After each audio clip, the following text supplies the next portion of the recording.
several times in each chapter, we see how helpless Krishna is. We find weakness lording over strength exactly because it is weak. Srimad Bhagavad Gita is an epic struggle, and Krishna is the struggler. It all tugs at your heartstrings. It's actually a song, as much of melancholy as of wisdom. And that's the reason I love the Gita.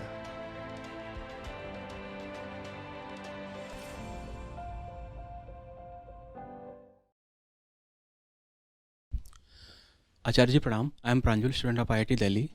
I want to understand the concept of time travel or timelessness.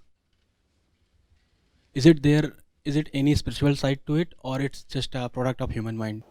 It's a fantasy. Where does the future come from? Where does the future come from? The future comes from the choices that you make today, right? You are there, and the material world is there, and you are a creature of choice. If you're not a creature of choice, everything is deterministic. And then life is not worth living. There is no freedom. If everything is predetermined, where is the question of freedom then? And freedom is the highest spiritual ideal. So you are a conscious person, and by definition, consciousness is choice, which means there are an infinite number of futures possible. If you say you are traveling into the future, which particular future are you traveling into? Which particular future? So all this time travel is just fantasy, a nice thing to entertain the mind. There is not much more in it. Sir, some related with the gravity. The more the gravity, slower the time would be. And some say when you travel more than the speed of light, the time slow ho jayega. So is there any sense to it, or it's just for fun? See, slowing down of time is one thing. Negative time is a totally different thing, right? Yes, sir. Huh? Also remember that when you travel at the speed of light, you are not you anymore. So we talk of traveling at the speed of light as if some new technology is just on its way. What's your weight, by the way? Let's say 70 kg. You know how mass behaves with speed, right? What will happen to your mass? You will be an impossible mass as your velocity approaches that of light. Have you not heard of that? M is equal to m naught by root 1 minus v square by c square. Standard equation. And then from where will the energy come to accelerate you any further? If mass is increasing to those levels, from where will you get the energy for acceleration? Infinite mass will require infinite energy. So all that is quite titillating, but still quite pointless.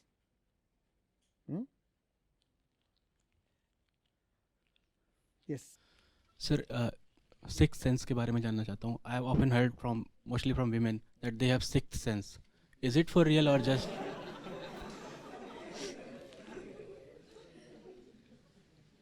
a man-made theory? Woman-made theory. It's not a new thing, nor is it specific to women. The scriptures have always said that the mind is the sixth Jnanendriya. So classically that's the way they put it. They said there are 5 senses of knowledge, there are 5 senses of action, and then they also talk of 11th sense. That's the mind. How? To watch something you require this particular sense, right? It is called the eye. So watching should be dependent on the eye. Let's see. Close the eyes. Close your eyes. How many of you are still not watching something? Is it so that you're not watching anything now? You're still watching, right? From where is that coming? That's coming from the mind. That's the sixth sense. Even if you plug your ears, you'll still hear sounds. From where are those sounds coming? From where do dreams come? They all come from the mind. So the mind is the sixth sense, nothing else. So what is this this thing that you classically call as the sixth sense? It is nothing but the deposit of past experiences. You see, each single one of us is carrying millions of years of experiences in every single cell, right? That's the process of evolution. We have not just descended in one particular day. All those experiences are contained within us. There is a reason why you have the thumb. Why do you have the thumb? So this thumb is coming from experiences of the past, right? There is a reason why you don't have a fifth finger. You have a, when you have a thumb, then you are able to do something very special. What is it? This kind of a posture is not possible with a fifth finger. And the moment you can do this, you can hold something. Are you getting it? There is a reason why your brain is more developed than the brain of the monkey or the chimpanzee, because you walk on these 2 feet, and therefore you can have subtler blood vessels in your brain. The blood pressure reduces when the head is erect. If you are walking on all fours like animals, then the head and the heart are at the same horizontal level. The blood pressure is higher. So finer vessels cannot develop there. And when you have finer vessels, then you have finer intellect. So all this is coming from the past, and we have accumulated experiences of the past, and those experiences are helpful. A little rabbit, tell me, how does it know that it has to become alert when a cat approaches it? Has the rabbit been shown pics in advance? This is Catty, and run away when you see her. Has that happened? But very small rabbit, 15 days old, and still if it sees a cat, it knows, run. Run. How does it know? That knowledge is contained in the body. That knowledge is contained in the body. So the human body too, just like the rabbit's body, contains a lot of knowledge from the past. And that knowledge is helpful when you have situations that are identical to those in the past. That's a huge condition, mind you. For a rabbit, knowledge of the body is sufficient because the rabbit never faces a condition that is not similar to conditions it has faced in the past, right? The rabbit was living in a jungle 10 lakh years back. The rabbit is still living in the... So all the physical knowledge is helpful because the conditions are repeating themselves. But human beings, we are no more living in conditions that are identical to the ones millions of years back. So the knowledge that is there in the body can be helpful or can be very dangerous. The knowledge in the body can be helpful or can be very dangerous because our conditions have changed. Are you getting it? A rabbit looks at a female rabbit and runs after her. And that is all okay because the rabbit is in the jungle where it is an animal of prey, which means its population is constantly being attacked. Therefore, it needs to procreate at a rapid speed.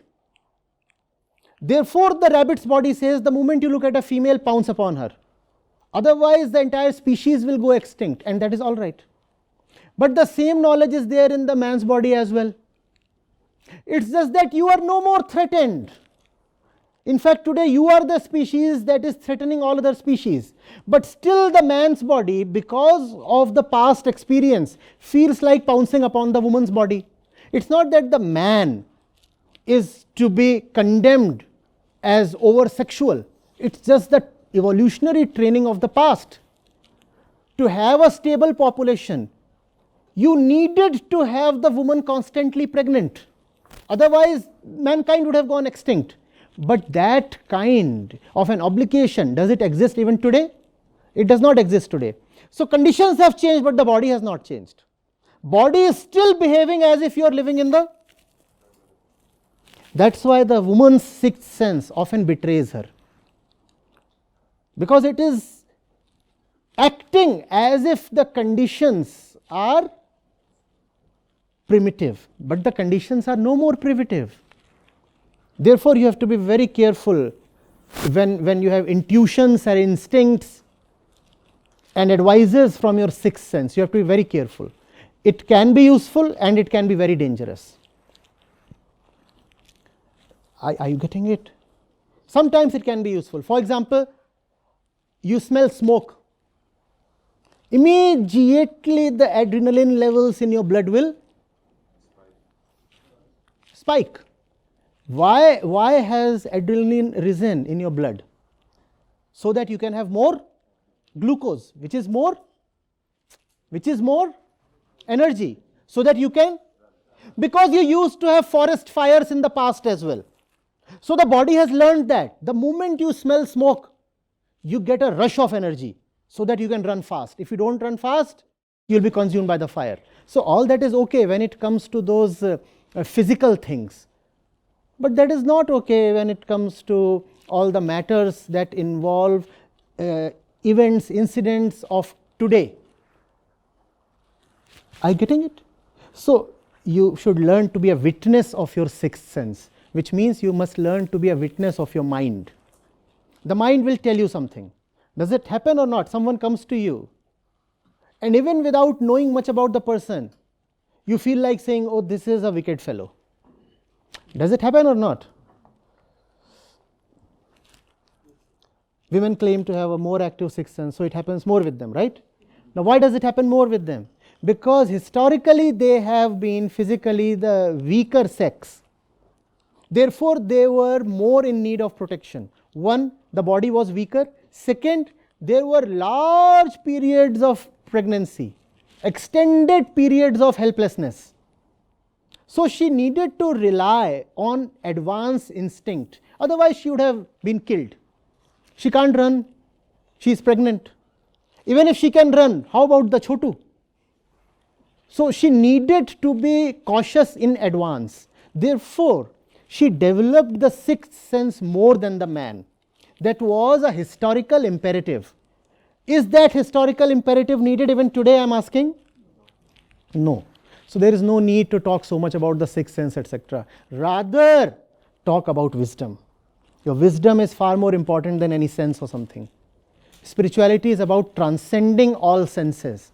All wisdom is about transcending the mind. Do not depend on your thoughts, your emotions, and also your instincts. None of them matter too much. To some extent, they are useful, yes. Beyond that, you should know that they are just biological, physical, so they cannot be trusted. Are you getting it? Do not just say it is my gut feel. The gut feel and all is not of much worth. Or that thing today, that vibes. Vibes. I am not getting the right kind of vibes from this fellow. That's the function of an animal. Are you still an animal to trust vibes and all? If you are a human being, you will not trust vibes. You will inquire. You will go close. You will ask, who are you? Where are you coming from? What do you mean? You will engage that person in an argument. Or if you are too suspicious, you will do a background check, right? You will not say, I am getting vibrations. What is this? So all that is a thing of the animal. Do not be too respectful of that.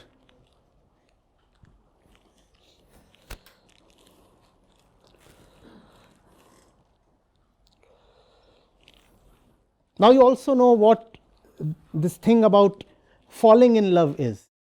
That too is a biological thing coming from the past. Just as you get bad vibes, they also call it low frequency vibrations, right? Science is indeed progressing. Low frequency vibrations. Wow.